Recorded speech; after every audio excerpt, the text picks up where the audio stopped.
Nah, dalam kita Manhajus Sawi lebih ringkas, jadi kalau disingkat.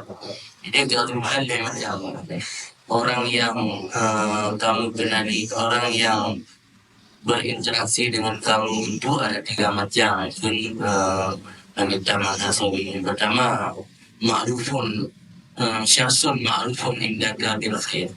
Orang yang kamu kenali itu adalah orang yang terkenal bil khairi wasilah dengan baik dan kesalehan.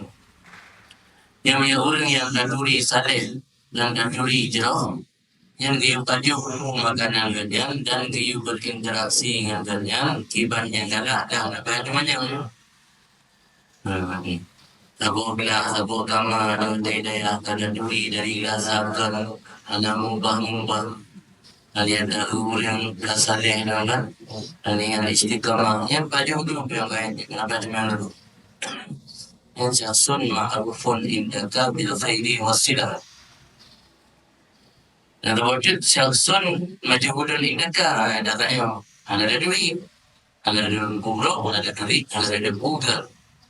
Yang kedua syasun ma'rufun indaka bidulmi wal basar. Orang yang terkenal katanya bagian berlaku kezaliman dan kerusakan. Yang lebih jauh yang lain itu orang di macam kategori ini. Itu kalian. Itu paling ada fokus ada apa paling ini macam yang beli jalan ke ada kata tadi modal beli orang beli orang nanti macam lain tadi yang paling ada fokus ada paling yang ada fokus ada paling yang jauh juga di mana-mana dia tu dia berada dia akan ada puji orang balik dan pasir yang lebih jauh ada puji orang saleh dan jauh yang jauh juga teman-teman yang ni